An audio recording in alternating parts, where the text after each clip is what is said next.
Thank you, everyone. Thank you, Aden, for joining us today. I'm so delighted to have you on this field trip program. So field trip, for those of you who don't know or do know, is a national platform with now over 45 organizations across Canada. It got triggered right after this pandemic started by Contemporary Calgary, and they approached the power plant, and together the two of us approached many, many others. And so there have been programs put on every month since April of 2020, and it seems to be continuing on into 2021 and 2022. So stay tuned for more and check out fieldtrip.art for more information. But today, I am so delighted to have Aden Solway here to speak about Howie Tsui. Trained as a historian, Solway has held positions across 3 continents, supporting projects led by the Art Gallery of Ontario, Scotiabank Contact Festival, the Whitney Museum of American Art, Princeton University, the Art Institute of Chicago, and York University, my alma mater. Over the last decade, they have maintained residency and fellowship positions at Banff Center for the Arts and Creativity, Museum of Contemporary Art here in Toronto, and Cornell University, New York City.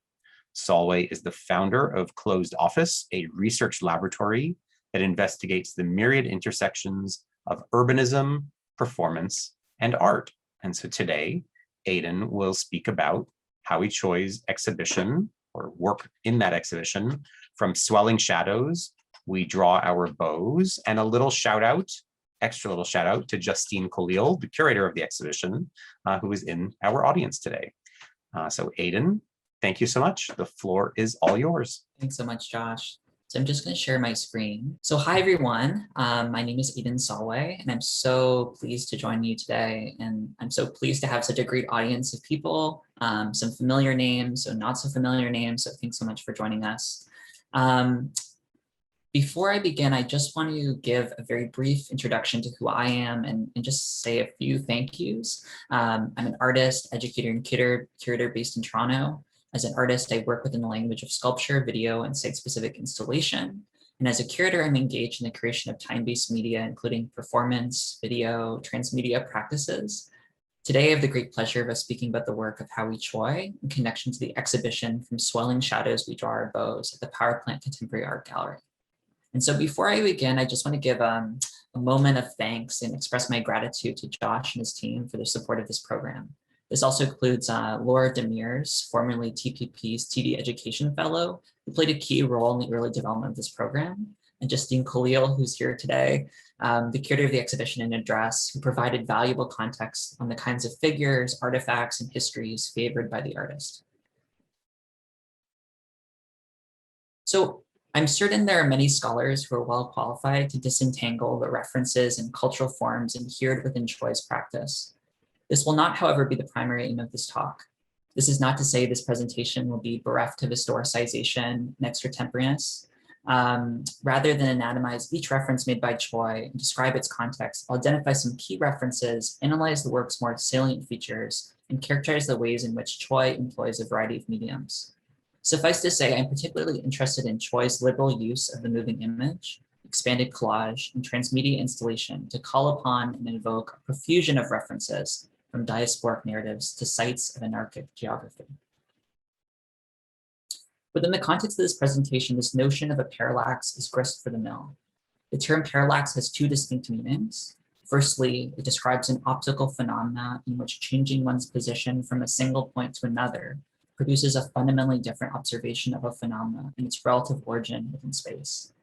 And secondly, likely a derivative of its first meaning, it describes a technique in which images are composited in discrete registers to render a scene. You see this often in animation, Disney animation particularly, as well as many games. Appealing to both interpretations, this is the title of the eponymous work, Parallax Chambers, that debuted in 2018. This series is a collection of video animations, lenticular prints, and drawings on multifarious surfaces indebted to an earlier work, Informative Influence, Retainers of Anarchy from 2017. Retainers of Anarchy is widely regarded as Tsui's kind of titular work. And so prior to providing an overview of this exhibition, I want to give some attention to this notion of a parallax and its pertinence to my presentation as a so-called framing device. Our experience of an exhibition, or as exhibition goers, is almost always parallactic in the optic sense. There's this kind of mutual contingency between one, our physical position relative to the exhibition space, two, the apparatus through which the artwork is observed that defines our interpretation of an artwork. Indeed, if the work is observed, in an encounter that takes place through photographic mediation or mechanized vision, like today when we're looking at presentation of artworks through Zoom versus that of our retina, if we're experiencing the work in person, it's making for a very different kind of encounter. And so if we move this notion of the parallax into the pale of metaphor, we can extend this to thinking about how an aesthetic object might produce many divergent and at times contradictory forms of object-spectator relations when observed and thus interpreted from different points of view. In delivering this presentation, I want to take a parallactic approach, which is to say in more precise terms, to account for the broad range of perspectives and contradictions which are relevant to the study of Chui's oeuvre. In doing so, I hope we can look at the kinds of relationships this work might seek out and announce. So let's just begin with a bit of historical context on media art and its many genealogies. As a surfeit of scholars, including Erica Balsam, Noam Elcott, Ariella Azoulay, have argued persuasively, historical accounts of media genealogies. And when I say media genealogies, what I mean is how certain kinds of media emerged, gained prominence, and were accounted for in the critical record or in history. These are often fraught with inaccuracies and dizzying omissions. And one might attribute this to the abuses of historical revisionism, imperialist myopia, ill-defined taxonomies, which have consigned certain discourses and aesthetic forms, particularly those outside of the Western canon, to the margins of scholarship. Unsurprisingly, these genealogies do not account for aesthetic movements under the conditions of globalization and capital circulation, participate in what is called kind of bilateral modes of appropriation, which contaminate their very conditions of being and unsettle notions of authenticity or purity. Another way to put this would be the task of producing a regional genealogy of media, if intended to be well-rounded and compendious, must give recognition to foreign influence. For instance, one would be remiss in their duty to produce a thorough survey of American video art without acknowledging its debt to the aesthetic traditions of Eastern Asia, and inversely, its exportation of aesthetic properties to Eastern Asia in the last few decades. The migration of ideas across cultures and sites is not merely a dalliance, but an enduring romance which has contoured the trajectory of our history at large.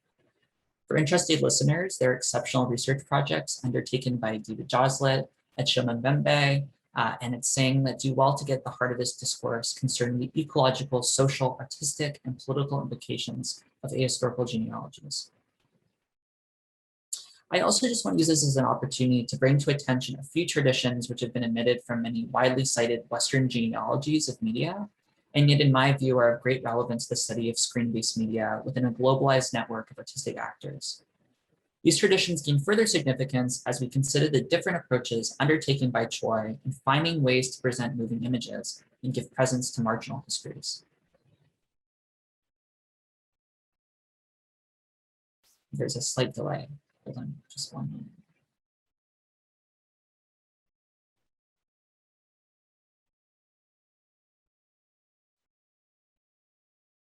Any second.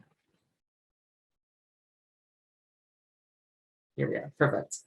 So the first is Yutsushi-e, a tradition of Japanese magic lantern performance, which emerged as a popular genre in the 19th century. As I understand, this tradition of live art was introduced by Tsui, by the then curator of Center A, Makiko Hara, while developing his exhibition in 2011 entitled Celestials of Saltwater City. This genre of performance, often presented with musical accompaniment, portrays scenes of ghostly apparitions and spirits animated by a modified lantern that we see on the right, or right and left for that matter. The desired effect was to horrify and bemuse audiences. Admittedly, the shock value of ghost productions is less pronounced in an era of horror flicks and gore extremism. Modern audiences attending a Yutsushi-e performance today often remark it is more art than horror. This suggests that the politics of horror, and poetics as well, while still present, are regarded as ancillary, if not incidental, to other features. The second is that of the architectural panorama, or its expanded counterpart, the cyclorama, which descends from a rich history of theater and cinema architecture. The panorama was a built structure wherein spectators would encounter a scene in the round, which extended beyond the limits of the periphery. The spectator's position was fixed to a greater extent within the partition space. One could rotate their body, orient themselves within a small viewing area extruded from the floor on stilts or a metal shaft. The panoramic scene itself was drawn on a two-dimensional panel, cladding the interior of the architecture upon which paint was applied and or wet agents to create texture and relief. Some panoramic structures featured more complex arrangements, including multiple registers of scenic panels and textured elements to produce a heightened sense of depth. This is a common tactic of illusion that claims tendency to many historical periods and traditions, including, notably, European illusionism and decorative arts from many dynasties, including the Ishvaku dynasty of Southeast Asia. It goes without saying that these strategies of architectural and spatial design coordinate the experience of immersion, the deception of the eye and its host cognitive faculties. The eye was subordinated to the experience of an embodied and insistent placeness, the position of one's body within a landscape of indeterminate geographic limits. One felt as if they stood at the edge of a gorge on a balcony, peering out at the yawning sky. The third tradition is less of a tradition proper, but more of a precursor to a major tradition. I speak here of the eminent Japanese artist Hokusai's Proto Manga, which furnished the basis for modern anime and illustrated graphic novels.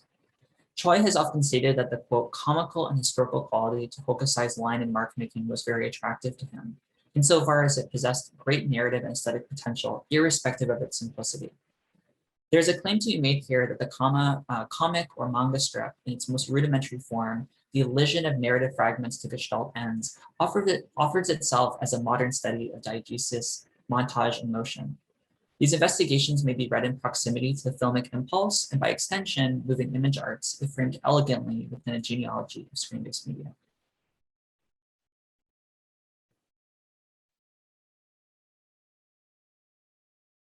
Each of these different traditions bears its own set of objectives and prepossessions. The media historian Norm Elcott reminds us in his text, Artificial Darkness, that the, quote, enfolding and bourgeoisement of cinema and theater in the 19th century harbored a series of distinct and related objectives.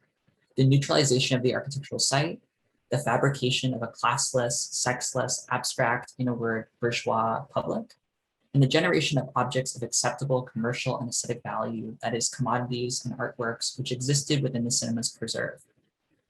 The objectives of these three traditions can be summarized most perspiciously as such. Yatsushi sought out horror and spectacle by way of stagecraft.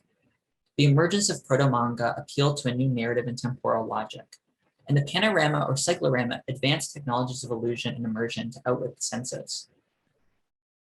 Exhibitions, the stomping grounds of tradition, possess a dispositif, which is to say they each have their own set of objectives, motivations, rules, expectations, etc. As we advance through this presentation, one must ask, how can we formulate an objective for this exhibition? Would such an objective and its dispositif be on congenial terms for the aforementioned traditions? So now I'd like to give some dedicated analysis to the exhibition. From Swelling Shadows We Draw Our Bows is a fulsome look at choice practice since the early 2010s. The exhibition explores a melange of themes not limited to the intermingling of Chinese and British politics, the suppression of thought in mainland China, the friction of order and chaos given presence in wuxia, a popular genre of martial arts fiction, and lastly, albeit most crucially, the ways in which discrete cultures and identities emulsify and congeal through migration, displacement, and diasporic belonging. I'll do my best to give attention to each of these different themes in a later section. For the sake of time, I want to focus our attention for the remainder of our session on Retainers of Anarchy and Parallax Chambers. There are a series of references, particularly the reproduction of Along the River during the Kunlun Festival, and the artistic genre of wuxia, and the Kunlun walled city for that matter, that must be unpacked before we can engage in any kind of substantive analysis. Along the River during the Kunlun Festival, commissioned for the Chinese Pavilion, the 2010 Shanghai World Expo, is a work of a scroll artist who was active during the 12th century.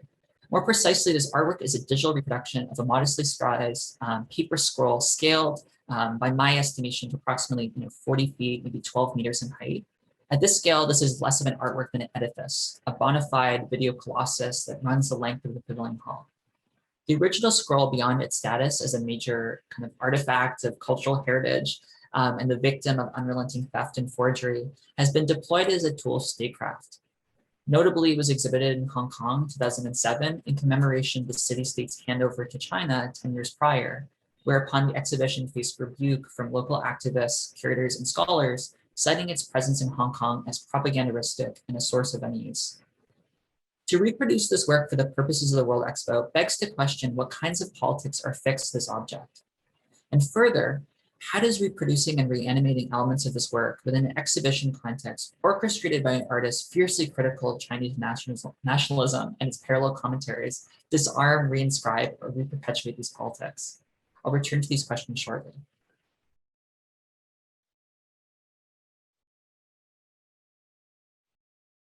The censorship of wuxia, martial arts heroes fighting against injustice from the shadows in mainland China is also apt for consideration. Martial arts films and literature were banned in 1932, or began to be banned in 1932 in mainland China, citing that these films encouraged superstitiousness and anarchy. The production houses from which wuxia was generated relocated in the 1940s to Hong Kong from Shanghai, where censors were considerably more lenient and financing was available to projects deemed criminal on the mainland. Wuxia, as scholar Men-Feng Yip has noted, rose to prominence in Hong Kong and international markets during the 1960s and 1970s, bristling with ideological character and wanting in realism. The quote, spirit of competition and conquest, the ethics of hard work and discipline, and the perseverance in the face of overwhelming difficulties as commanding themes in wuxia, quote, conjured up the very same ethos perceived to be an indispensable driving force for Hong Kong's remarkable growth during the stated period. As new forms of social and economic life emerged amidst the industrialization of Hong Kong against the backdrop of colonization and the production of an urban industrial modernity, wuxia became, as Men-Feng has asserted, a form of mass cultural expression in dissonance with transcultural appeal. New subjectivities manifested in concurrence with the proliferation of wuxia media and legitimization of Hong Kong as an entrepot of trade in the industrialized world. In more recent years, the embattled citizens of Hong Kong have instrumentalized the figure of the martial hero in their quest for emancipation. This metaphor is self-evident and ripe for mobilization. The martial hero is an ally of the anti-colonial struggle. They are stalwart of justice, fighting against the regimes of persistent evil.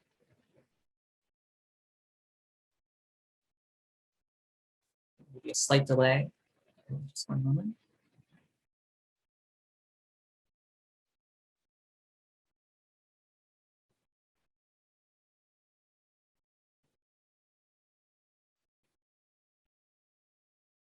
And lastly, we turn to the Kowloon walled city.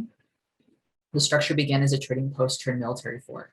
In the late 19th century, it was leased to the Chinese during Britain's imperial tenure in Hong Kong as an outpost. And the base was operational for a short period, becoming abandoned by the turn of the 20th century, and then by the 1930s, seized by so-called squatters, a diverse population of refugees marginalized by war, citizens stricken by poverty, and dissidents evading detection from the state.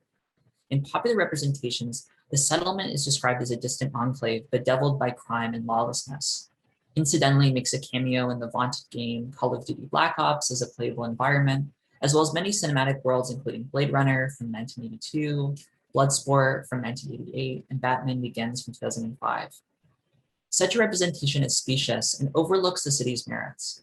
Indeed, the community was firmly embedded within the metropolitan fabric of Hong Kong and maintained a system of informal governance, despite its idiosyncrasies as an unregulated extra-legal zone.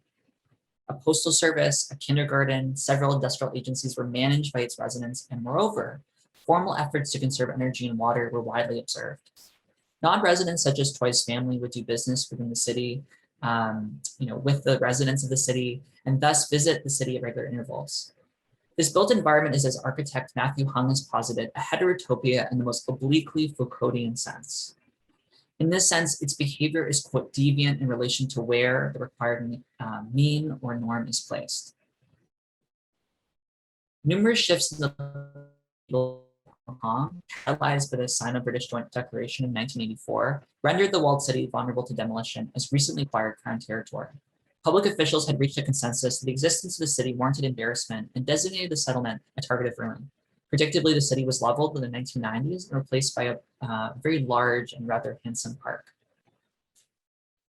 These three different references find themselves representation in both Retainers of Anarchy and Parallax Chambers. In Retainers of Anarchy, we bear witness to Kowloon walled city presented in the so-called center of the scroll, which is bisected to reveal a labyrinthine interior. The city is flanked by two open fields, a seemingly anonymous countryside that invokes the scroll paintings of the Song dynasty, in which familiars of war, folk spirits of the imaginary, heroic champions, games of leisure, and exercises of torture can be easily discerned.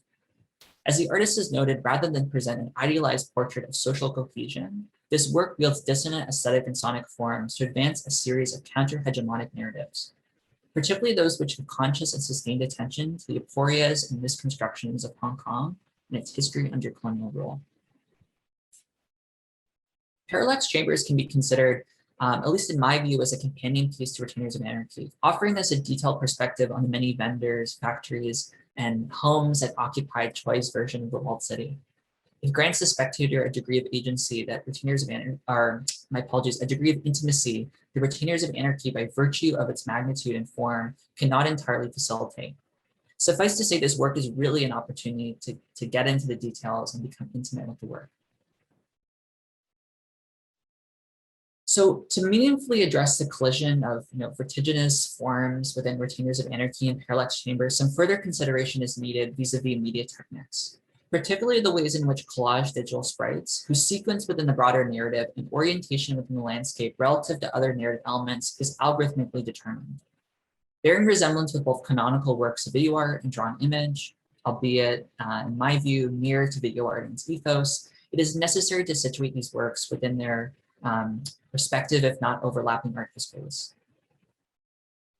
To be cavalier, I experienced some difficulty finding the appropriate art historical language to frame the ways in which image, history, and technology interpenetrate one another within these two projects.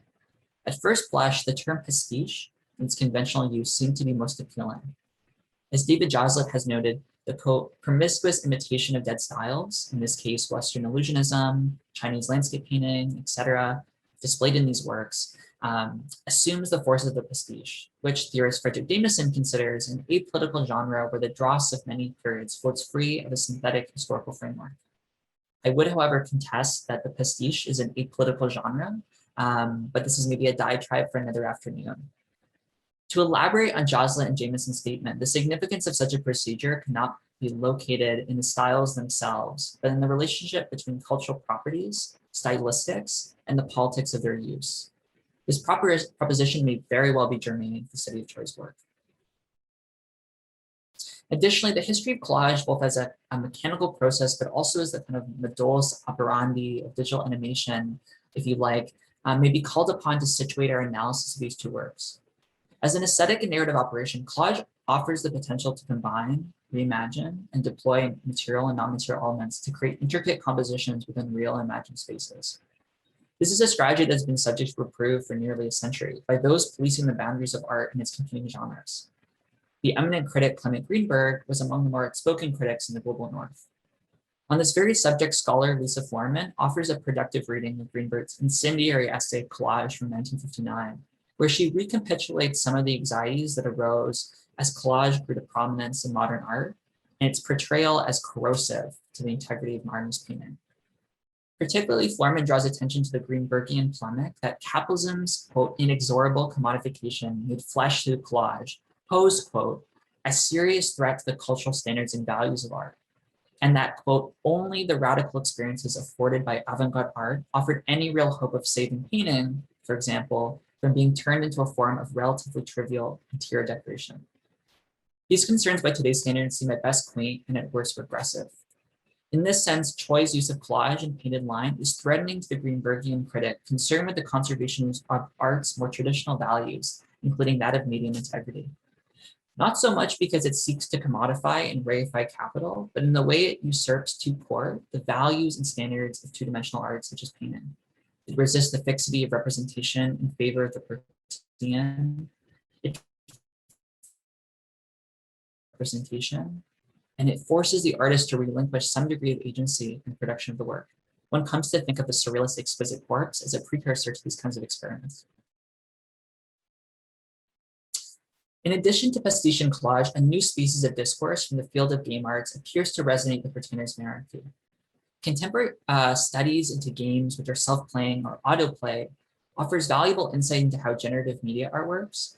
You know, I guess you could say operate and necessitate a different form of critical and spectatorial engagement, not to mention different modes of exhibition and conservation. The relevance of this discourse to Choi's work is less poetic than it is technical. Retainers of Anarchy employs digital sprites, a primary unit of game design, a computer engine to create and sustain its infinitesimal permutations.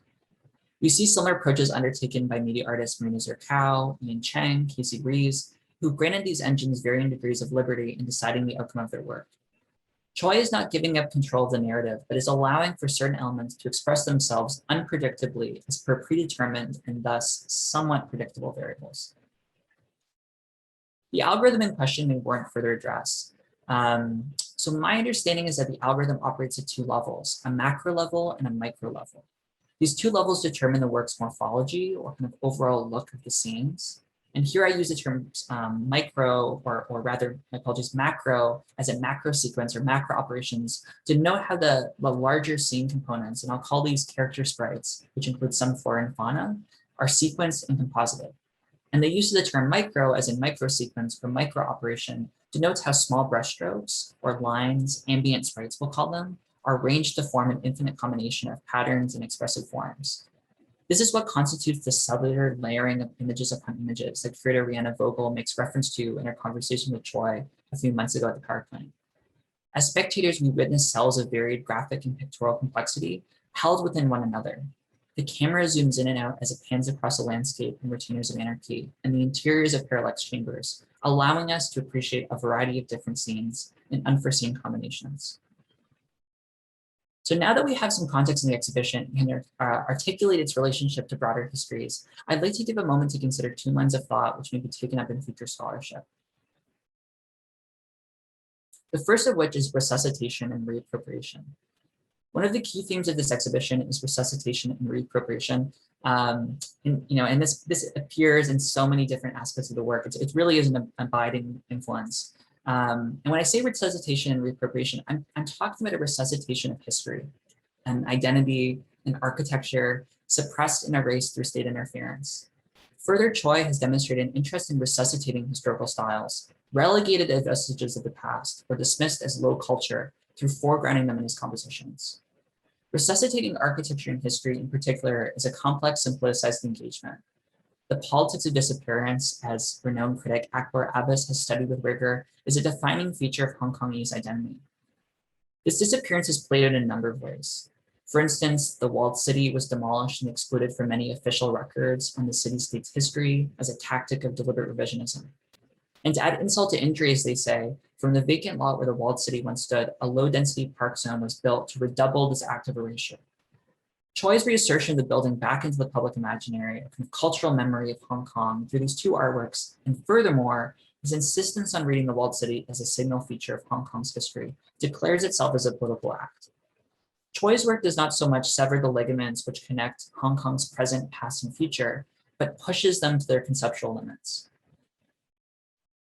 More broadly, Choi advances a historiography, or a new historiography, I should say, of Hong Kong, one which is not produced, at least in the conventional sense, from the center of the city, but rather in the tradition of someone like Edward Glissant or Shumei Shi, by agents within a decentralized network of relations.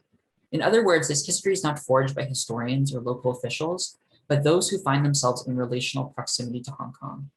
Refugees cast the margins of the city due to expulsion, immigrant communities implanted in other nation states like Canada, partisans from mainland China, artists recalling their memory of the city's past, and most critically, those connected to the city only through the media fictions it occupies, coheres, and envisions. There may be another delay. Just one moment.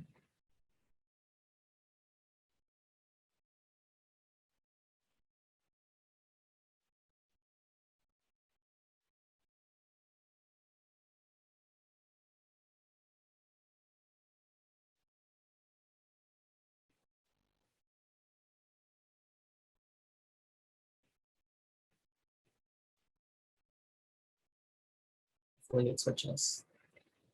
Keeping my fingers crossed. There we go, perfect.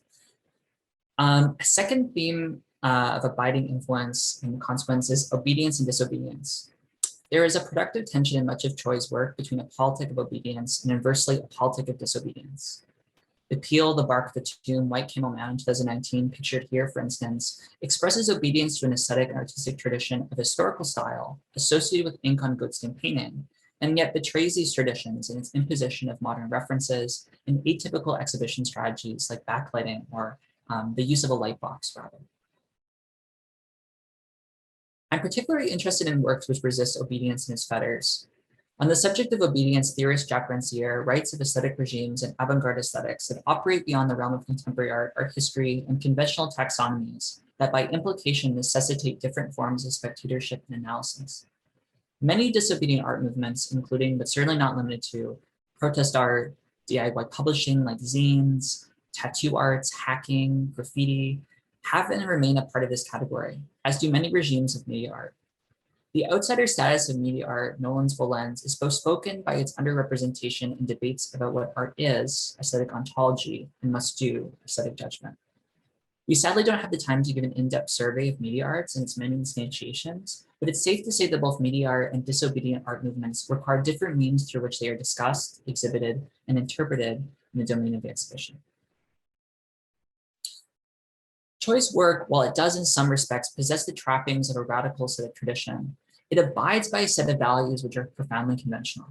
A subscription to a kind of normative or wanted tradition of Chinese landscape painting, a propensity towards undifferentiated flatness in its representation, the use of an image rendered within a flat planar screen, which then extends from the wall, and a utilization of painted and drawn marks as the kind of, the de facto model of image making. I acknowledge that this analysis may appear to be contrapunctual to my early remarks about how this work troubles the standards and values of art making. I really hope you won't take it to be as such. It is possible, if altogether desirable, to both forsake and delight in tradition, to both disobey and obey the rules of play. Notwithstanding in both resisting and co-opting tradition, especially in the case of the latter, these artworks cement the value of and ultimately rely on these very traditions for the sake of their own self-legitimization. So as I move towards a conclusion, I want to take a moment to think self-referentially of an important form of conclusion, which is both an architecture and a performance, the exit. Should you have the opportunity to view Choi's work at the power plant or another venue, please do consider the following. As you exit the gallery space and the darkness lifts to reveal the palatial halls of the foyer, how do your eyes adjust to the world?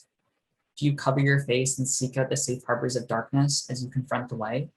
Do you express relief after a fit of gallery-induced claustrophobia?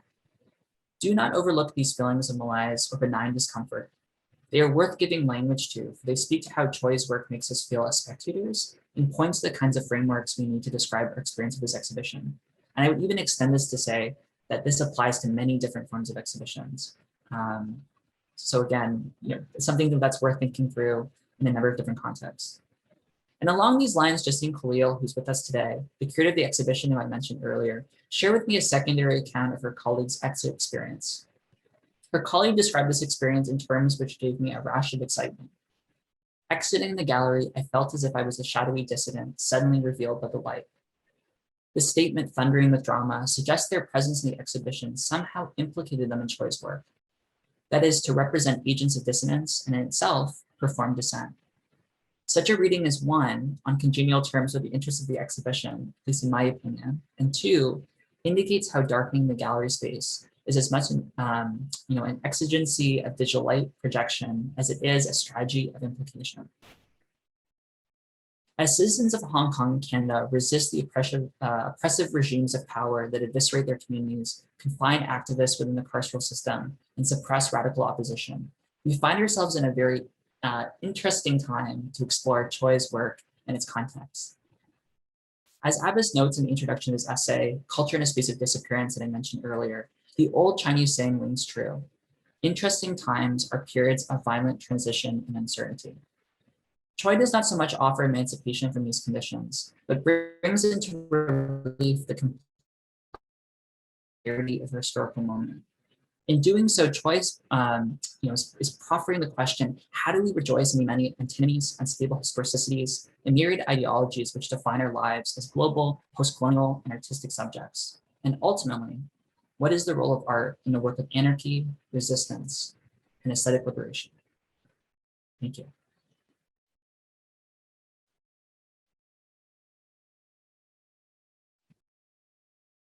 Muted.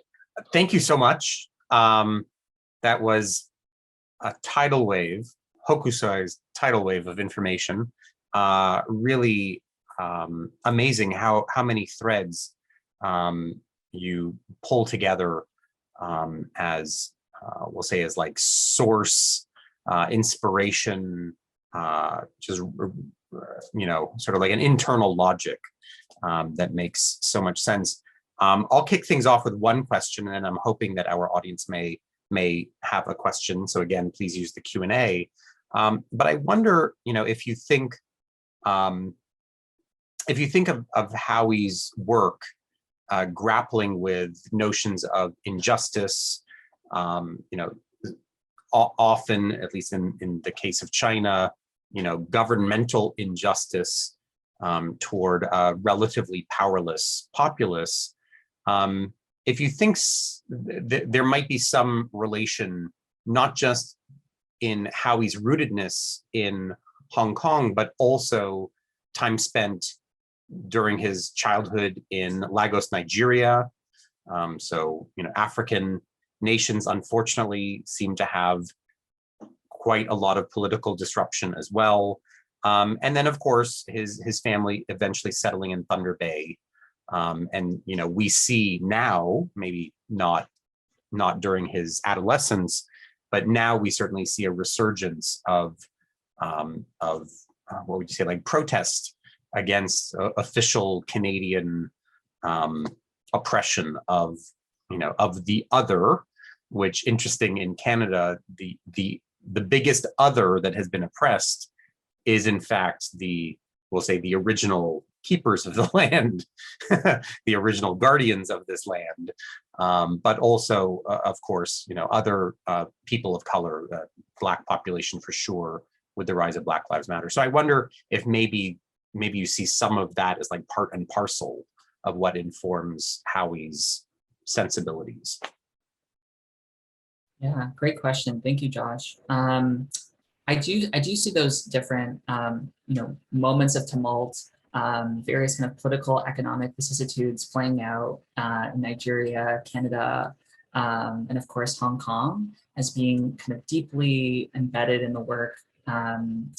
Not just in the kind of its aesthetic language, but also in the kinds of strategies that are undertaken by Tsui to give attention to representation, presence, to all of these different kind of marginal positions and histories. I think what those three different places have in common, of course, Thunder Bay, the